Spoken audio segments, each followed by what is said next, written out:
सरकार का भी ड्रीम प्रोजेक्ट था, पेपर लेना ही चुनौती था। पहले तो पेपर भी हुए, रिजल्ट भी आ गया।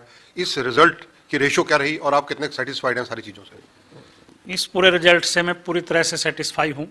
अगर कोई बच्चा कोई किसी तरह की उसकी कंप्लेंट है तो हमने कल लगभग 100 कैंडिडेट की कंप्लेंट्स का अवलोकन किया, तो कहीं ना कहीं कैंडिडेट की तरफ से ही अधूरी जानकारी थी, तो इसलिए कुछ प्रॉब्लम्स हैं। कोई आधार कार्ड को लेके, पीपीपी को लेके, या उसने क्लेम कुछ किया, नंबर कुछ मिल गए, क्योंकि ये प्रोसीजर 2-3 साल से शुरू था और स्टेटस जो है वो बाद में चेंज होता रहा। बच्चे को भी पता नहीं लगा कि मेरे घर में नौकरी आ गई, पर मेरे नॉन जॉब के नंबर मिल गए। पर जब उसने भरा था उसके घर में नौकरी नहीं थी। जैसा कि आपने सिनेरियो पूछा, तो 11,22,232 जो कैंडिडेट थे उन्होंने अप्लाई किया था और 7,73,572 लोग परीक्षा में बैठे थे, जिनमें से मेल कैंडिडेट 4,77,926 थे और फीमेल 2,95,627 थे। जो ट्रांसजेंडर जिनको हम बोलते हैं वो 19 कैंडिडेट थे और टोटल कैंडिडेट जो क्वालिफाई किए हैं रिजर्व कैटेगरी और जनरल के वो 3,57,562 संख्या है, जिनमें मेल 2,25,005 और फीमेल 1,32,551 और जो ट्रांसजेंडर हैं वो 6 लोग क्वालिफाई हुए हैं। इस तरह से 3,57,562 लोग कुल क्वालिफाई हुए हैं और जिन्होंने परीक्षा दी थी ऐसे 4,16,010 कैंडिडेट जो हैं वो डिसक्वालीफाई हुए हैं, जो 50% और 40% की रेशो को अचीव नहीं कर पाए। खत्री साहब, जो ये चयन प्रक्रिया अपनाई गई, रिटर्न टेस्ट था, सारा कुछ था, इसमें पारदर्शिता का भी दावा किया जा रहा है। अब कितनी पोस्टें हैं, इनको कब तक भरा जाएगा और इसमें कितने बच्चों को इनमें से बुलाया जाएगा पोस्टों के अगेंस्ट?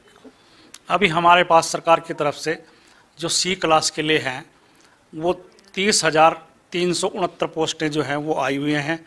इसमें टीजीटी की अलग से 7,500 हैं और पुलिस की लगभग 6,000 पोस्टें आई हैं। टीजीटी तो अलग स्टेट के आधार पे होगी, पुलिस सीटी से ही होगा। इस तरह से हमारे पास सी क्लास के लिए अभी तक लगभग 42,000 पोस्टों की डिमांड है, जो रिक्विजिशन है वो सरकार की तरफ से आ चुकी है और अगले 15 दिन में हम इन 42,000 पोस्टों का विज्ञापन करने जा रहे हैं। खत्री साहब, अभी तो जो रिजल्ट आया उसमें बहुत त्रुटियां हैं। किसी बच्चे को 5 अंक नहीं मिलने चाहिए थे, मिल गए, किसी को मिलने चाहिए थे, नहीं मिल पाए, और कईयों की और कई शिकायतें इस तरह की बहुत ज़्यादा जनरल तौर पर देखी जा रही हैं जो बच्चे बता रहे हैं।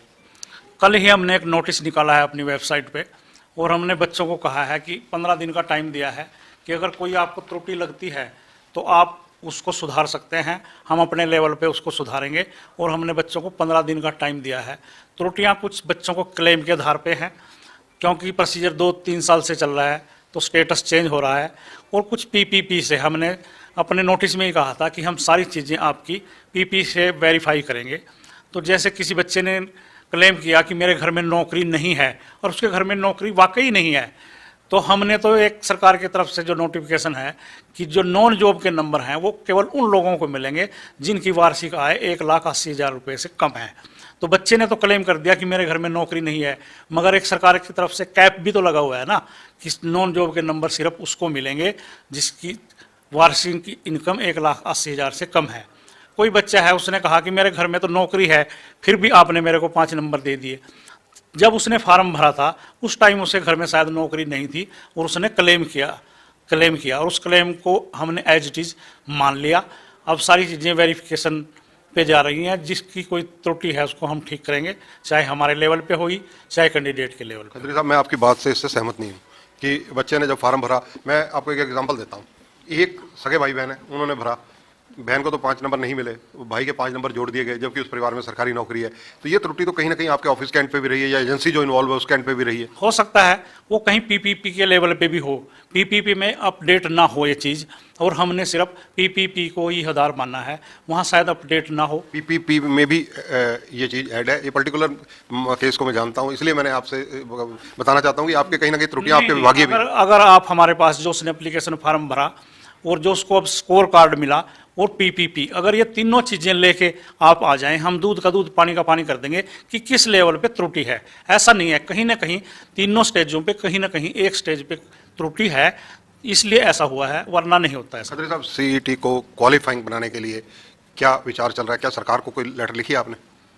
नहीं, हम सरकार के नियमों को फॉलो करते हैं और जो सीईटी का ड्राफ्ट है वो सरकार ने तैयार किया है, मंत्रिमंडल में पास हुआ है। इसमें किसी तरह का जो बदलाव है, करना नहीं करना, ये सरकार के लेवल पे है। अभी तक तो जो सरकार की हमारे पास इंस्ट्रक्शंस हैं, हम तो फॉलो करने के लिए बाध्य हैं एक तरह से उसको। सीईटी को लेकर मामला हाईकोर्ट में भी है। पिछले डेट पर जो है बताया जा रहा है, सुना है, कितना ऑथेंटिक है ये तो आप कंफर्म करेंगे कि आपके तरफ से या सरकार की तरफ से कोई व्यक्ति पेश नहीं हुआ, अधिवक्ता पेश नहीं हुआ। अब जो अगली डेट फरवरी में है उसके लिए क्या विचार है? देखिए, इसमें सरकार पार्टी है, ना कि HSSSC, क्योंकि जो सीटी का ड्राफ्ट है, नोटिफिकेशन है, वो मुख्य सचिव की तरफ से जारी हुआ है। हमको ना इसके में कोई जवाब देना, जो जवाब देगी कोर्ट में जाके, जो रिप्लाई है वो सरकार की तरफ से होगा, ना कि HSSC की तरफ से। जो ग्रुप सी के अब पोस्टें आप बता रहे हैं, 4 गुना ज़्यादा बच्चों को बुलाया जाएगा या क्या फार्मूला अडोप्ट किया जाएगा? अभी तो हम पोस्ट के अगेंस्ट सबसे अप्लाई करेंगे जो भी क्वालिफाई हुए हैं, फिर हम 4 गुना जो टॉपर हैं उनको चिन्हित करेंगे, ये देखेंगे टॉप 4 कौन हैं, उनको ही हम अगले स्क्रीनिंग टेस्ट पे बुलाएंगे, जो अभी तक का प्रावधान है। ग्रुप डी के लिए कब ये सीईटी की परीक्षाएं होने जा रही हैं? ग्रुप डी की जो NTA से हमारी बात हुई है और सरकार की बात हुई है, उन्होंने 4, 5 और 10, 11 मार्च अभी निश्चित की है। रिटर्न में अभी कुछ नहीं आया, वर्बली बात हुई है, तो वो 4, 5 मार्च और 10, 11 मार्च अभी निश्चित हुई है। सीईटी की भविष्य में जो परीक्षाएं ग्रुप सी के लिए होंगी, उसके लिए कितना गैप रखा जाएगा? कब तक दोबारा हो सकती हैं? क्या संभावनाएं हैं? क्योंकि ये यूथ जानना चाहता है। मार्च में हम जो सीईटी की परीक्षाएं हैं, जो टेस्ट के पोस्ट के अगेंस्ट है, वो मार्च में शुरू करने जा रहे हैं। जैसा आज ही न्यूज़पेपर के माध्यम से पता चला कि 10वीं और 12वीं की परीक्षाएं 27 फरवरी से लगभग 26 मार्च तक होने जा रही हैं।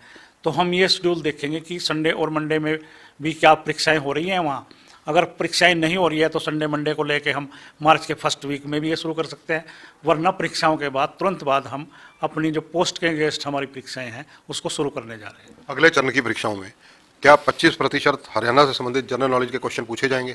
नहीं, ऐसा कोई प्रावधान अभी नहीं है, क्योंकि ये सीईटी में हम पूछ चुके हैं और हम जो अगला जो क्वेश्चन पेपर है वो सिलेबस आधारित करेंगे। जैसे कोई जेई सिविल के लिए परीक्षा देने आ रहा है तो हम लगभग 50% से ऊपर उसकी इंजीनियरिंग के बारे में पूछेंगे और 40% हरियाणा, जीके, अवेयरनेस, बाकी सब 40% या 30% पूछेंगे। हम अभी जो अगली परीक्षाएं हैं उनको जॉब ओरिएंटल करेंगे कि उसकी जॉब से संबंधित ही ज़्यादा क्वेश्चन उससे पूछे जाएँ। खत्री साहब, क्योंकि सोशल मीडिया पर आपको लोग बहुत फॉलो करते हैं, आप इंटरव्यू का इंतजार करते हैं, जो सोशल मीडिया पर लोग जानना चाहते हैं कि जिन लोगों की सीईटी में कैटेगरी ही बदल दी गई, उन लोगों के लिए क्या प्रोविजन है? नहीं, हमने दिया ना टाइम 15 दिन का। अगर कोई इस तरह की त्रुटि है तो बच्चा जाके उसको दुरुस्त कर सकता है। हम सब चीज़ों को एक को बड़ा चेक करके नोट उससे बिल्कुल अच्छी तरह से चेक करके सब त्रुटियों को ठीक करेंगे अगर कोई कैटेगरी चेंज हुई है किसी की। आगे आने वाली जो भर्ती हैं उनमें क्या सब इंस्पेक्टर की पोस्टें भी निकाली जा रही हैं? नहीं, अभी तक हरियाणा पुलिस सब इंस्पेक्टर के हमारे पास कोई डिमांड नहीं है।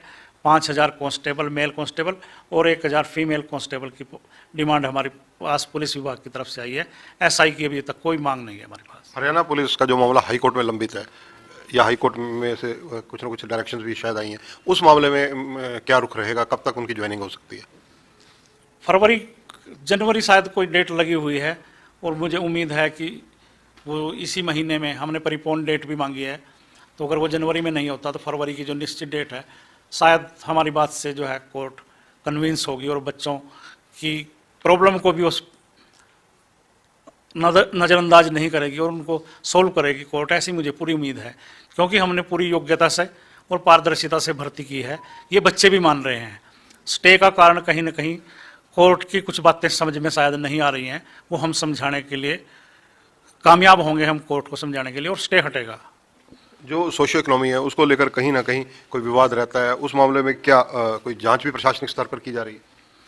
नहीं, वो जब फाइनल भर्ती हमारी हो जाती है और जब सिलेक्शन हो जाती है तब हम हरियाणा पुलिस की जो CID विंग है उससे जांच कराते हैं कि जो बच्चे ने नॉन जॉब के, फादरलेस के, विधवा के ये नंबर क्लेम किए हैं, क्या उसने ठीक किए हैं या गलत किए हैं, वो हम सिलेक्शन के बाद करते हैं। एक समान योग्यता रखने वाले व्यक्तियों के लिए क्या जो एक ही ग्रुप बनाया जा सकता है? जैसे हमने बताया कि 42,000 पोस्टें हमारे पास अभी तक आई हैं, हमने इसके लिए अभी 52 ग्रुप बनाए हैं।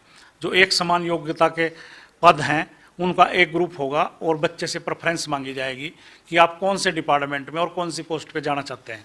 ये प्रॉब्लम हमको सिर्फ जो सिंपल ग्रेजुएट या सिंपल +2 क्वालिफिकेशन के लोग हैं वहाँ थोड़ी सी ये दिक्कत है, वरना हमने टेक्निकल पोस्टों ये कोई दिक्कत ही नहीं है, क्योंकि जो टेक्निकल पोस्ट है वो उसकी एक निश्चित योग्यता निर्धारित है, डिप्लोमा या डिग्री। इसी तरह से अगर देखा जाए तो ये चर्चाएं कि 10+2 वालों के लिए जो ग्रुप है वो 10 से 12 ग्रुप बनाए गए हैं। हाँ, इस तरह के बनाए हैं कि अगर किसी का +2 में साइंस जरूरी है या कॉमर्स जरूरी है या उसको मेडिकल नॉन मेडिकल जरूरी है, तो इस तरह के ग्रुप बनाए हैं। अगर किसी में क्वालिफिकेशन किसी भी स्ट्रीम से +2 या किसी भी स्ट्रीम से ग्रेजुएशन है, उसके कॉमन हमने ग्रुप बनाए हैं। ITI इंस्ट्रक्टर की पेंडिंग जो रिजल्ट्स हैं वो कब तक आने की संभावना है? इस पे हम आज से ही काम शुरू करने जा रहे हैं, और ये जो रिजल्ट डिले हुए हैं इसका कारण ये था कि जो हमारे प्रोग्रामर या ऑपरेटर थे, कंप्यूटर ऑपरेटर, वो पिछले कई दिन से, लगभग 10 दिन से NTA के ऑफिस दिल्ली में व्यस्त थे, और हम इस पे जो हमारी 12-13 कैटेगरी 12/19 जो ITI की है उस पे आज से ही हम प्रोसेस शुरू करने जा रहे हैं। अगर मैं एक और सवाल लेना चाहूँ कि वन टाइम रजिस्ट्रेशन टोटल कितने लोगों ने कराई थी, अगर आपको आंकड़ा याद हो? 11,22,000। तो अगर अब ये माना जाए कि ये भर्तियां मार्च अप्रैल में प्रक्रिया शुरू हो जाएगी, जिनके अब बच्चे पास हुए हैं, तो इनको कब तक अगर रिजल्ट आ जाएंगे आगे, और कब तक ये सुनिश्चित माना जाएगा कि इन बच्चों को रोजगार मिल जाएगा? सितंबर अक्टूबर तक हम प्रयास करेंगे कि सारी भर्ती हो जाए, और सितंबर अक्टूबर में अगला जो CET है 2023 का, उसका आयोजन किया जाए। खत्री साहब, बड़ा सीधा सवाल लेना चाहूँगा कि हरियाणा कर्मचारी चयन आयोग कहीं ना कहीं उंगली उठती रहती है कार्यप्रणाली को लेकिन देखा है कि आपका मोबाइल नंबर स्टूडेंट्स के पास भी है। स्टूडेंट अगर कोई अभ्यर्थी जिनको कहा जाए वो कोई दिक्कत होती है वो कॉल भी करते हैं। ऐसी कुछ कॉल्स मैंने अभी देखी भी, आप बात कर रहे थे कि स्टूडेंट्स को आप किस तरह इंश्योर करना चाहेंगे कि उनके साथ कोई यहाँ जाति नहीं होगी, खिलवाड़ नहीं होगा? बिल्कुल, हम व्हाट्सएप पे भी, कॉल पे भी सब बच्चों का समाधान करते हैं। जो यहाँ आते हैं उनको बताते हैं, और बच्चे 100% सेटिस्फाई होके जाते हैं कि कहीं ना कहीं मेरे लेवल पे या मेरे को कुछ गलतफहमी थी, वो उनकी जो त्रुटियां हैं, जो उनको प्रॉब्लम है, उनको सॉल्व करते हैं। और ये तो सॉफ्टवेयर का काम है, कंप्यूटर का काम है। इसमें हम चाह कर भी किसी से भेदभाव अगर करना भी चाहें नहीं कर सकते, क्योंकि कंप्यूटर ही मेरिट को उठाता है, सॉफ्टवेयर ही सब कुछ कर रहा है। मैनुअल यहाँ कोई कुछ नहीं, पिक एंड चूज नहीं है, सिर्फ मेरिट है।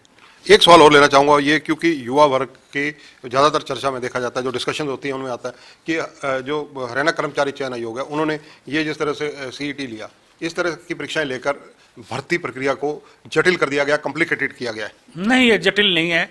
ये सरकार की बहुत ही गेम चेंजर प्लान है कि हमारा बार 10 से 12 लाख लोगों का पेपर लेते थे, अब हमारे पास शॉर्ट लिस्टेड लोग हैं और एक मेरिटोरियस बच्चे हैं कि वही परीक्षा देंगे अगली। तो इससे तो काम आसान हो गया है, बल्कि ना कि इससे हार्ड हुआ है। वो बच्चे को प्रक्रिया हार्ड लग रही होगी कि कई चरणों से उसको गुजरना पड़ता है, पर ये जो है मेरिट को प्राथमिकता देगी ये जो पत्ती है। और बार बार जो लाखों लोगों का एग्जाम लेना पड़ता था HSSC को, और सरकार को इंतजाम करने पड़ते थे, उससे छुटकारा मिलेगा। लिमिटेड काउंट ही अगली परीक्षा के लिए आएगा, तो ये तो सरल हो गई। और परीक्षा 2023 ऐसा वर्ष है जो 2024 मिशन इलेक्शंस का है, उसको भी लेकर फोकस रहेगा। तो कुल कितनी भर्तियां 31 दिसंबर 2023 तक आपको उम्मीद है कि आपके यहाँ आपकी कलम से हो जाएंगी? हमने